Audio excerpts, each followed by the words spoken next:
Hello student, yoga academy channel पर आप सभी का बहुत बहुत स्वागत है।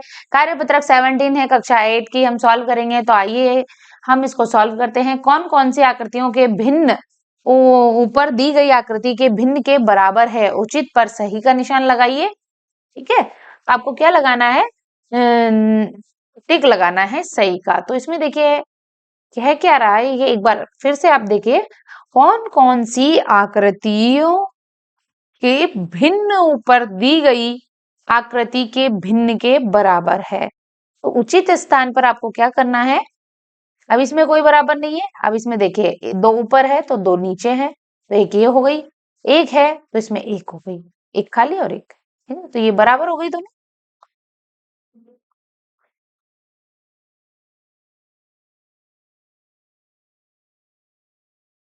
दूसरा प्रश्न देखिए,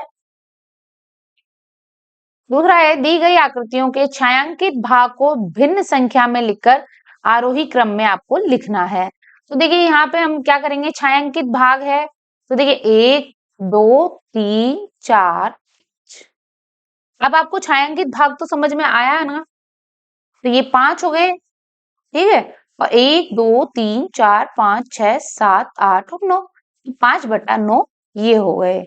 ठीक है, उसके बाद है आपका 1, तो इसमें एक छायांकित भाग हो गया। इधर है 1 2 3, तो 3/4 हो गए। इधर है 1 2 3 4, तो 4, तो एक छायांकित भाग हो गया, तो 1/4 हो गया। आगे है 1 और 2, तो 1/2, ठीक है। इसमें है 1 2 3, तो एक छायांकित भाग है तो 1/3। अब इसको क्या करना है, आपको आरोही क्रम में लिखना है। तो पहले क्या आ जाएगा इसमें आरोही क्रम में, 1/4, 1/3, 1/2, 5/9, 3/4 और 1 आ गया। ठीक है, तो ये आपका आरोही क्रम हो गया। आगे देखिए, सबसे छोटी भिन्न पर गोला लगाइए। सबसे छोटी और भिन्न पे आपको क्या लगाना है? गोला लगाना है। तो देखिए इसमें सबसे छोटी क्या है? 3/5, तो ये हमने इस पे गोला लगा दिया। दूसरा है यहाँ पे 7/11, सबसे छोटी भिन्न पे आपको क्या लगाना है? गोला लगाना है। तो तीसरा है यहाँ पे 5/7 आ गया, इसमें इसी प्रकार 5/15 आ गया। तो आगे देखिए इसी प्रकार हम फोर्थ क्वेश्चन है उसको भी सॉल्व करते हैं। तो देखिए इसका क्या है, निम्नलिखित भिन्न का सरलतम रूप लिखिए। जैसे कि ये 8/32 है, इसको सरलतम रूप आप जानते हैं।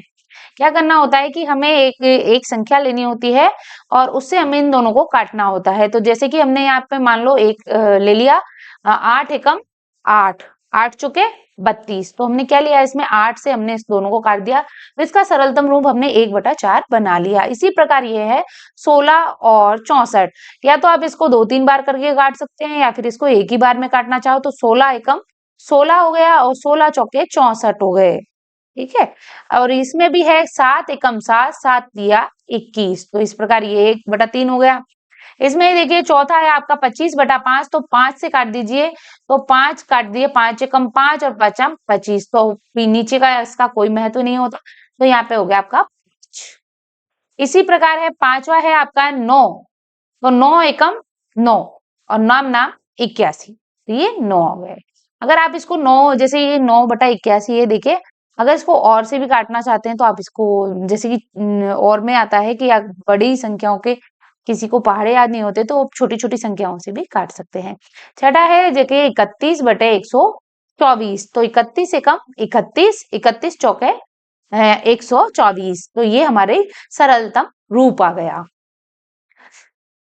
पांचवा देखिए इसी प्रकार है, खाली बॉक्स में आपको चिन्ह लगाना है और इनमें से देखना है कौन यह है, चिन्ह का उपयोग करना है। किसका?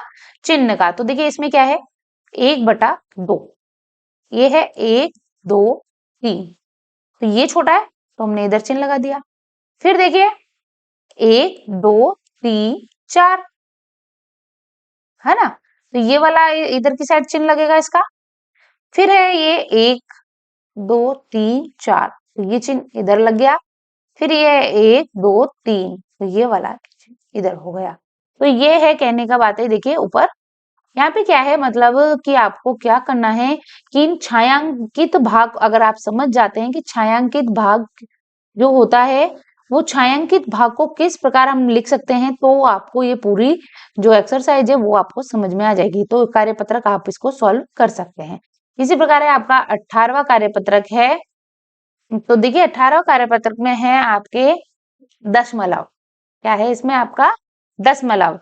भिन्न को दशमलव संख्या एक दशमलव संख्या को भिन्न के रूप में लिखने की आपको क्या करनी है, एक समझ है वो समझ इसमें बनानी है।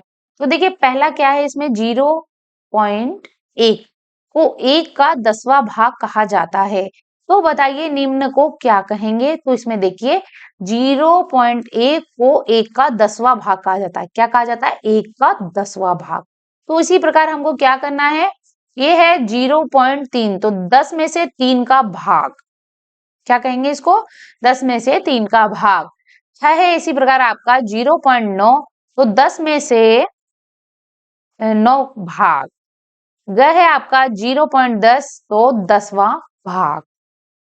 इसी प्रकार आपका दूसरा है नीचे दी गई भिन्न को दशमलव संख्या के रूप में लिखिए। तो आपको क्या करना है, 15/10 है, तो इसको कैसे लिखेंगे आप दशमलव संख्या में? तो देखिए यहाँ से अगर 1 के बाद में हम यहाँ पे 0 लगा सकते, ठीक है, तो 1.5 हो गई। इसी प्रकार है आपका ख है, 1 0 है, 2 0 है, ठीक है, तो यहाँ पे 1 2 और फिर हम यहाँ पे दशमलव लगाएंगे और यहाँ पे 0 लिख देते हैं, ठीक है। जितनी संख्या नीचे होती है उतनी ही अक्षर छोड़ के हम शून्य लगाते हैं। जैसे कि ये ग देख लीजिए 115/1000 है, तो हमको किसमें कैसे बदल सकते हैं इसको? तो यहाँ 1 2 3 शून्य है, तो यहाँ पे 1 2 3 शून्य के बाद में हम इसको लगाएंगे और आगे हम 0 लगा देते हैं, ठीक है। आगे देखिए इसी प्रकार है आपका तीसरा प्रश्न है। तीसरा प्रश्न क्या है, नीचे दी गई दशमलव संख्याओं को भिन्न रूप में लिखिए। क्या करना है आपको? भिन्न रूप में लिखना है। अब इन्हीं को क्या करना है आपको? भिन्न के रूप में लिखना है। तो 6 है, ये 6 आ गया और दशमलव ये 6/10 हो गया कि इसकी एक ही संख्या है ना, इसके बाद कितना आ रहा है? 1, तो 1 की 0 नीचे लगेगी। इसी प्रकार ये है 18.9, तो 189 हो गए बटे 1 0 है, तो ये आ गया आपका दशमलव 10। इसमें है देखिए 0.57, तो 57 लिख दिया हमने यहाँ पे। फिर यहाँ पे देखिए पॉइंट के बाद में दशमलव के बाद कितना संख्या है? 1 और 2, तो हम यहाँ पे क्या लगाएंगे? 2 0 लगाएंगे। तो इस प्रकार हम इसको भिन्न रूप में लिख सकते हैं। देखिए मिलान कीजिए। क्या करना है आपको? इसमें मिलान करना है। जैसे कि 99/10, 99/100 रुपए, तो 99 रुपए और 99 पैसे और 0.99 रुपए, ठीक है। उसके बाद है 1/2 रुपए और 50 पैसे। फिर है आपके ये 50 पैसे, ठीक है। इसका मिलान करना है आपको। जैसे कि तीसरा है 1/10, तो 10 पैसे, 1/10 बराबर 10 पैसे और 0.10 इसका दशमलव रूप हो गया, ठीक है। तो इसी प्रकार है 5/100, 5/200 हो गए, तो देखिए 5 पैसे कितने हो गए? ये 5 पैसे हो गए, तो ये 5 रुपए हो गए, 0.05 रुपए हो गए। फिर देखिए ये है 3/4 रुपए, तो 3/4 रुपए है, तो ये हो गए आपके 3/4 रुपए 75 पैसे, ठीक है। 75 पैसे हो गए, तो 0.75 हो गए। आगे है 1/4, तो 1/4 हो गए आपके 25 पैसे। 25 पैसे है, तो 0.25 रुपए, ठीक है। पांचवा भी है आपका, देखिए पांचवा प्रश्न है नीचे दिए गए दशमलव संख्याओं को मिश्रित भिन्न के रूप में लिखिए।